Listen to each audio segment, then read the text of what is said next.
This episode of the Helping Healing Humor podcast is brought to you in partnership with ministryleague.com. We would love for more people to discover this show, so please rate and review us on iTunes or your podcast provider. Feel free to share on your social media and subscribe at benandtravis.com for the free ebook, 28 Days of Focused Living. Welcome into the Helping Healing Humor podcast with Ben and Travis. And, of course, Will Myhan is with us. We're super excited about that. Ben, how are you doing, man? I am doing absolutely wonderful because I am at the greatest place on earth. I love Maywood Christian Camp. We have been coming here for 20-some-odd years. You had to mention together. The years, we're old. You know, kids ask us why we're not doing certain things every now and then, and I'm like, because I'm old enough to say no now. So, but I don't say no to a whole lot of it. We end up doing a lot of those things. But I'm excited to be here because it's just that shot in the arm. And I know a lot of our listeners out there either go to Maywood or you go to some other camp, and you probably think your camp is the greatest. That's okay. You can be wrong. I'm just kidding. That's not true. But I'm just thankful that we have these because I know a lot of kids and a lot of adults get a lot out of it. And Will's been coming with us forever, too. In fact, I'm pretty sure we were his counselors once upon a time. It's been a few years. Missed a couple of years out in Dallas and in Tennessee, but made it back to God's country. So glad to be here. My wife and I fight is fourth week better or Jackie Fox week, which is now week 0. And it's okay for her to be wrong. So, week 0. I can say that, Will can't. So they moved it to actually at the very end of May because it was running, because school starting back so early, they were going into school. So now it's a week 0. So now we fight over, is week 0 better than week 4? So 4 is a higher number than 0. I'm still standing at week 4. So yeah, I'm going with it. The real question is, when is Emmy coming? Week 4. That's right. Exactly. And so today at Maywood, we are joined by someone who has made an impact on us. I mean, this has been a friendship that developed a long time ago when we were still still campers, I think, and has bled over into us being counselors together and teachers together. And so who we first knew as Pam Skidmore Lenz now is joining us today. And I'm going to let Pam tell a little bit about what she does. I know, number one, she's a listener of the podcast, so we're excited about that, just to know that there's at least one person who will text us every so often and go, hey, I heard the podcast and it was good. So we at least have one person who lies to us. Lies every week. And but it still boosts us, makes us feel good that Pam listens. But Pam also is, we're the Helping Healing Humor podcast. Pam is a helper, and she's done a lot of healing in her time with working with kids. So tell us just a little bit about what you do. I am a middle school counselor. I work with 6th, 7th, and 8th graders and their parents because it is a most challenging time. Yes, God bless you. Bless your heart. You're a rock star. It is a hard time for kids. It's a hard time for parents because all of a sudden their child is different and in no way like anything they remember, and they want their child back. And but I work with a great group of teachers who are young and innovative, and I'm one of the oldest in the building. I have been with Tuscumbia City Schools for 26 years, about to start my 27th. Nice. I know, it's nice. But, so how old are you? No, I'm kidding. Just old? No. I am young. How young are you? I feel it every day. Just kidding. Especially here at Maywood. But I have actually worked in all 4 of our schools as a counselor. So I have been with the itty bitties in kindergarten, and then I've been a high school counselor all the way to the 12th grade. And I do like middle school. I like the element of that job, and I have wonderful job security. They always need a counselor. I feel as if, that will definitely be a job that will be there. Not getting rid of any school counselors anytime soon. No. That's like they say, prayer's not allowed in schools, but math tests will always bring out a prayer every once in a while. Yes. Oh, yes. Always. As long as there are math tests, there'll be prayer at school. So they'll always need a counselor. So how did you get into school counseling? Has that been like the goal, or it just kind of happenstance? I taught in Memphis for a while, and I actually, for 2 years, and I actually took my Miller's analogy test to go to the University of Memphis. It was Memphis State at the time. Got accepted in, but then got a job offer at Freed-Hardeman. Kind of went, meh, and then went and thought, well, I don't know that I want to do that. And then started teaching, and this really great school counselor came in, and she was like, that's what I want. I'm like, that's what I want to do. And so then I went back to school, job opening came. They didn't have anyone that was certified, and so I went through my degree and I was still a school counselor, but I was working as the school counselor without the degree because no one had applied for it. So kind of Very cool. Worked well in there. But, so Maywood is a perfect place for you to come and help. I mean, there's all kinds of people to serve here. And so I imagine, as we talked about, a shot in the arm, like it's not a good year if I've missed Maywood. And I usually feel that about October because I teach kids too, and it's like, man, those years I didn't come, I'm like, oh, I missed that. I feel that. So we're very thankful to have you here and serving in that capacity. But we did want to talk a little bit about Maywood. We typically do an episode with some of our favorite people, or three, where we talk about the Maywood Journey. Last year we talked to Jeff Goff, who kind of runs the show here. The year before last we had Will and Jason Brederick and Wiley Dean.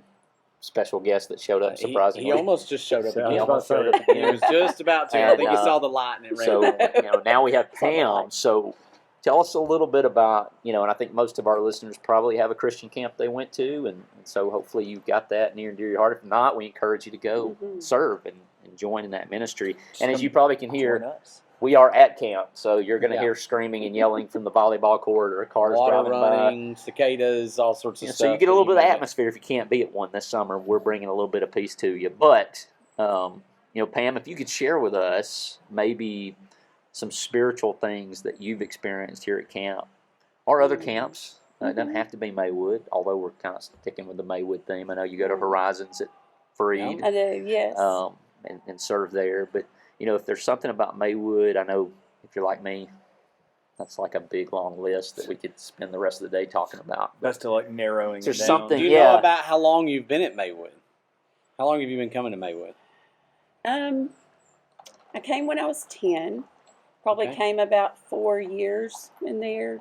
And then my friends didn't come. That's where I met Karen. We were both campers together. And that's fun to go. That's our other listener. Both of them. There's two Shout out. listeners. Got it. All Shout right. out to our entire audience right here today. Then, actually, when I worked at Freed-Hardeman, they gave me a summer job of traveling to camps.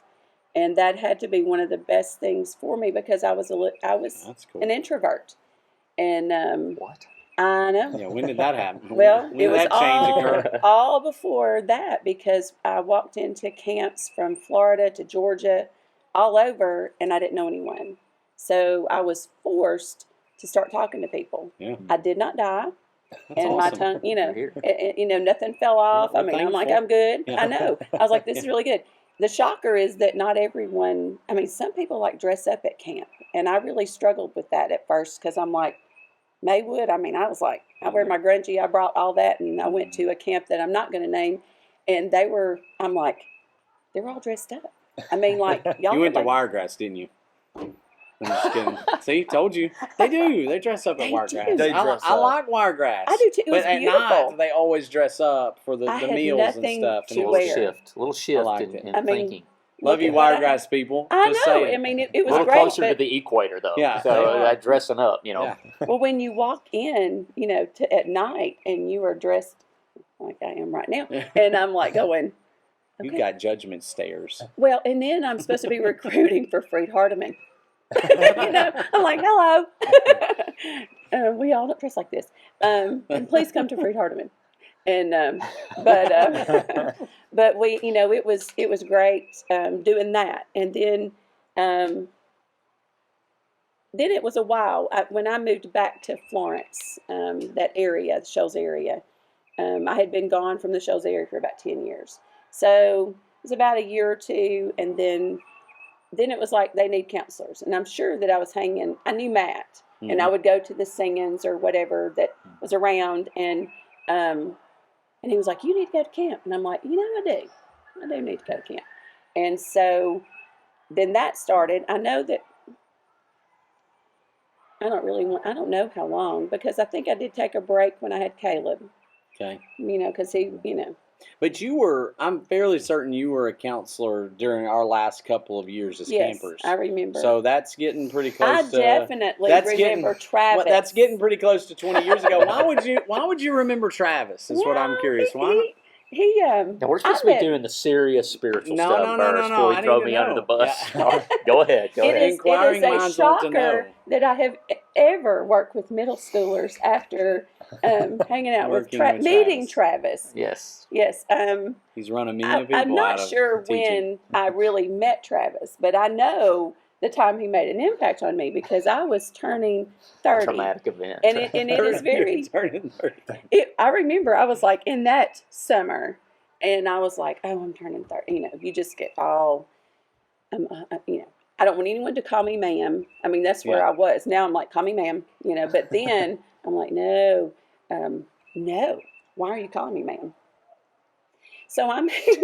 She just gave him a death stare. And then there's Travis. And so we're at Burger King. Do you remember? Did you remember that? I remember being at Burger King. After I think that was Matt's favorite place to hang out. We went there all the time. And it was a Sunday night, and so I just kind of come in there, and Travis walks up to me, and he said, "Are you Matt's mama?"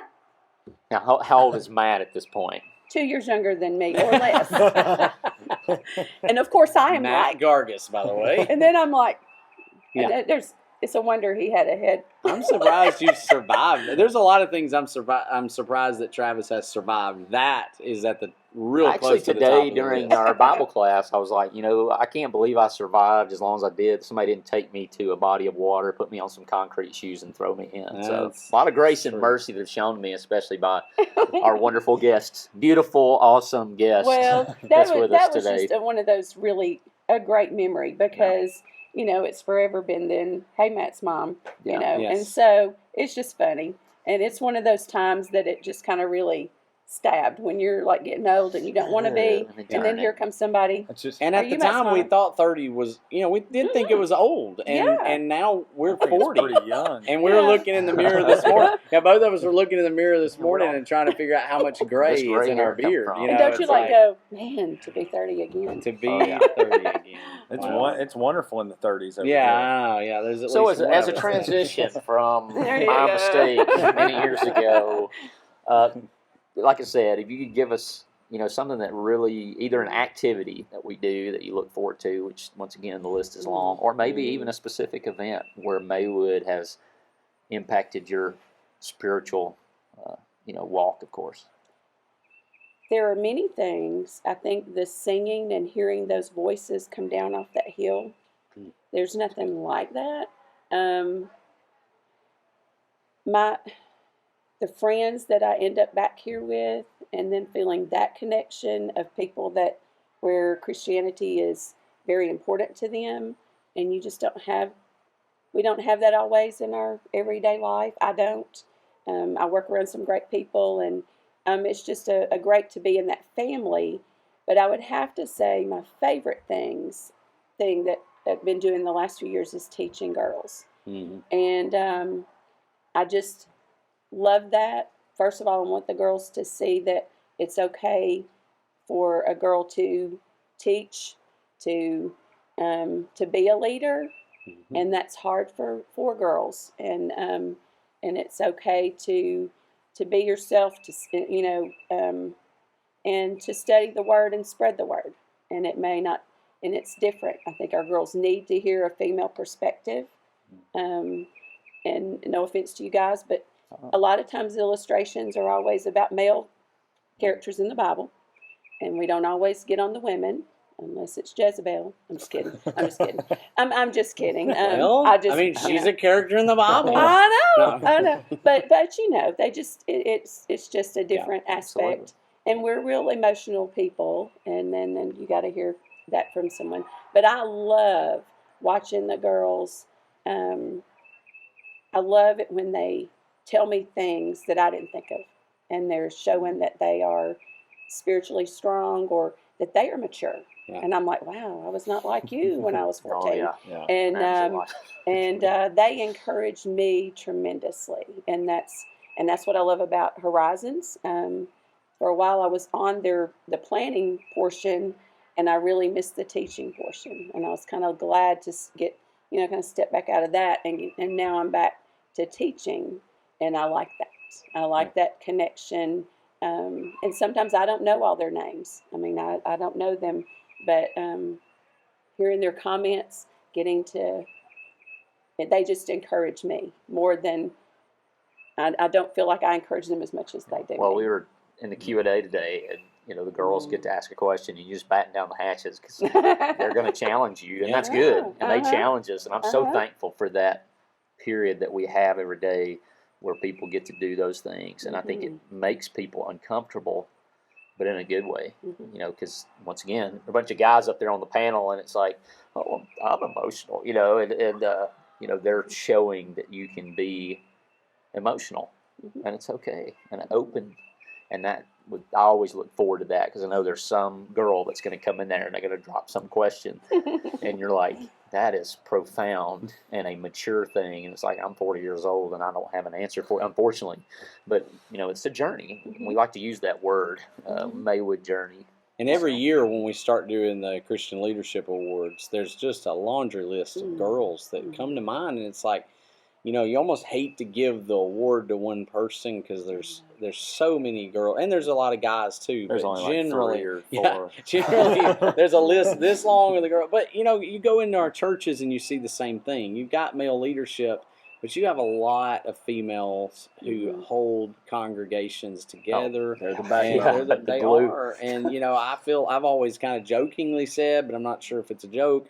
That God told the men to lead because they might not have if He hadn't given them a direct command. The women would have just taken over, and so because they are that backbone so many times. And another thing I was thinking about camp, and I don't know if this is the case for you too, because you said you came as a camper a little bit, but I don't know that all the kids recognize and understand that. Like, I loved it as a camper.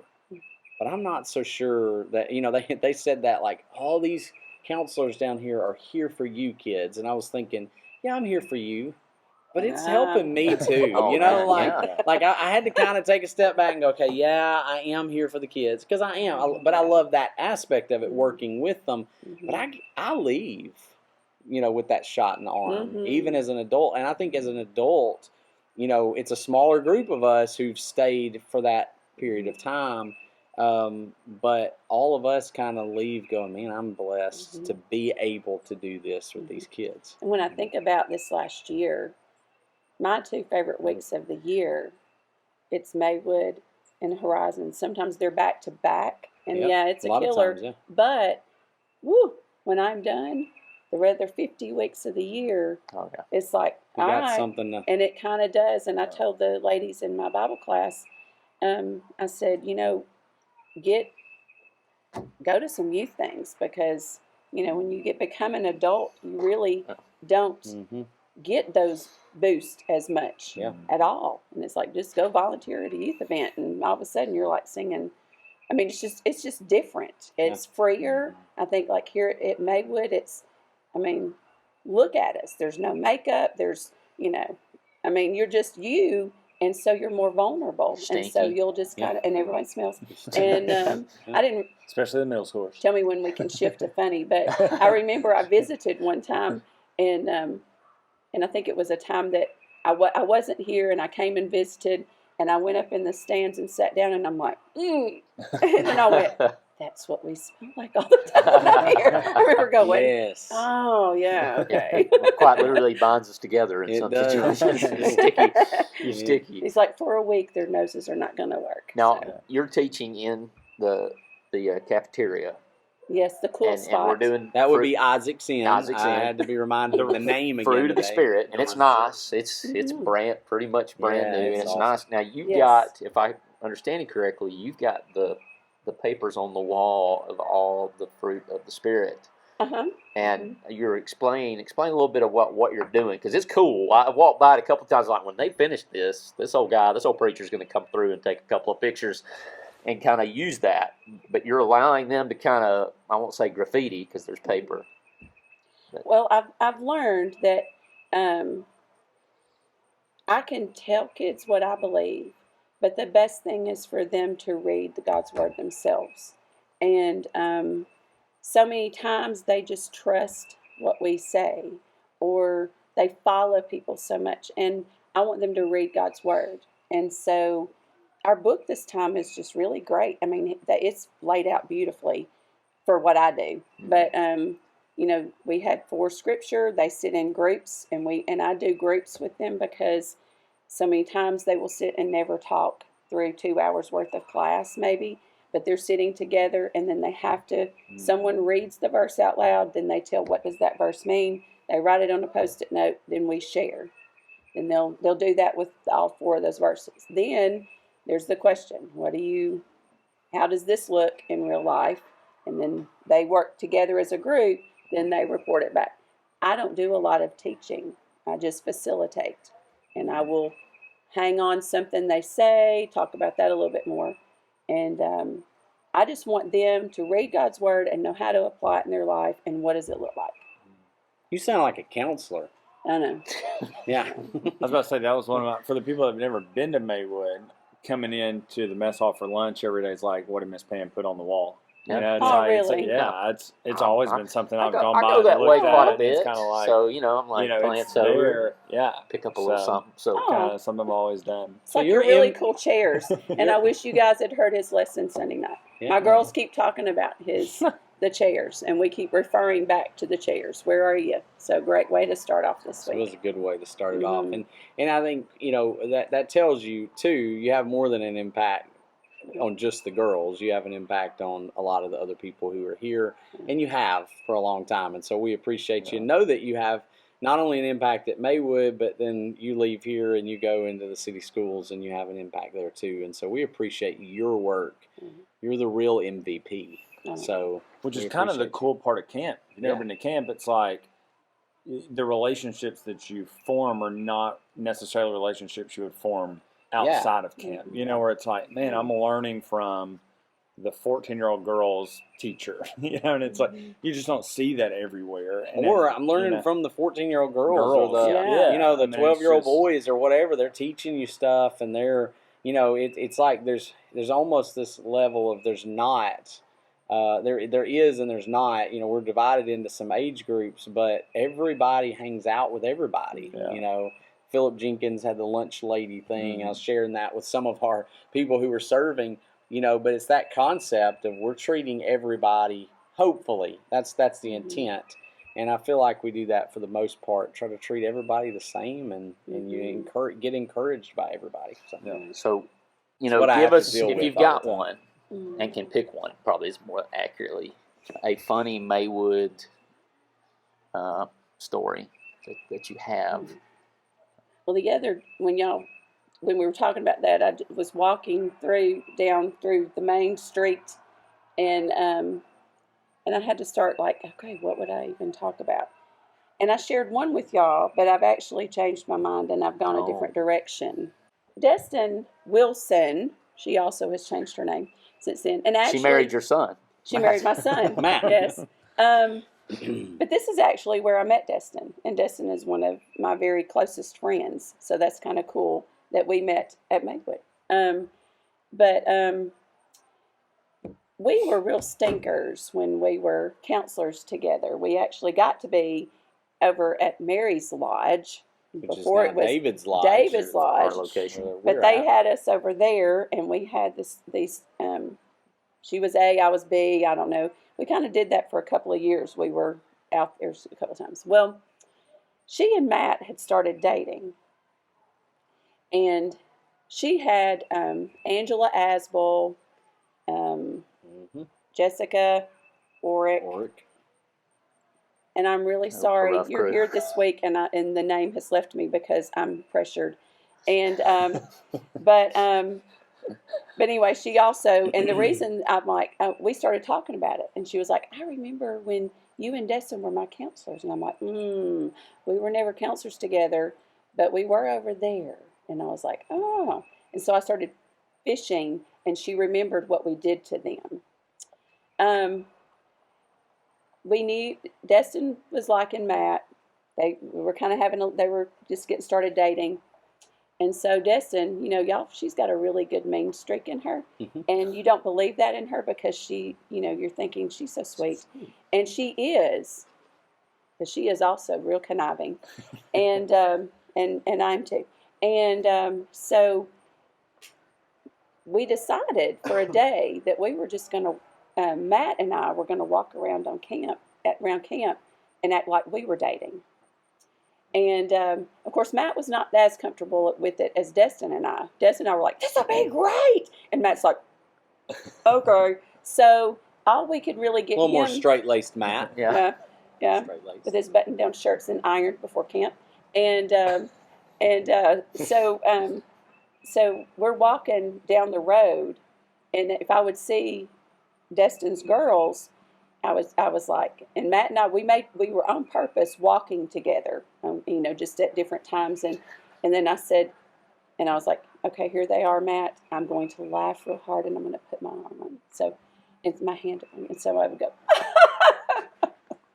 like that, and those girls got so mad at me, and they the international sign of squirted cheese stuff all over on something. I'm not really sure. And Destin was like, they're getting rid of like really good cheese. It's like, what are they doing? Wasted cheese. I know, like they wasted for this. We went all day long. They would go to Destin, and they were so mad at me. I mean, they were like, she is. And so Destin, the angel that she is, she's going, I know, like that. And didn't say anything. Just did the pitiful. So that night, I mean, those girls would not look at me, and they were like scowling at me the whole time. Of course, we're having a great time with that. And then that night, we walk in together, and we were like, hey, girls, guess what we've been doing to y'all all day long? That's and awesome. so forever, That's amazing. I mean, several of those girls would see me. And matter of fact, one's here this week, and she goes, and I said, oh, were you in that group? And she said, were you and Matt engaged? Oh, no. No. I said, no. I said, no. I said, no, Destin and Matt were really, they were starting to date or whatever. And they were just real good friends, but it was progressing on with that. But we just really messed with them.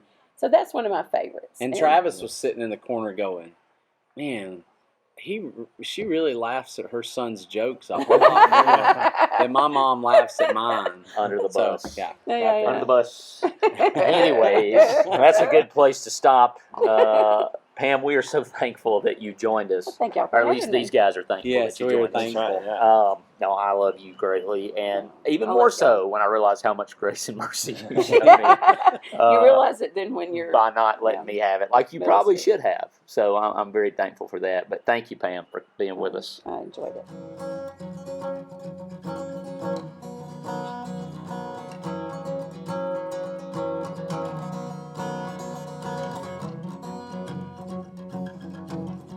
Thanks for being with us for this episode of the Helping Healing Humor podcast.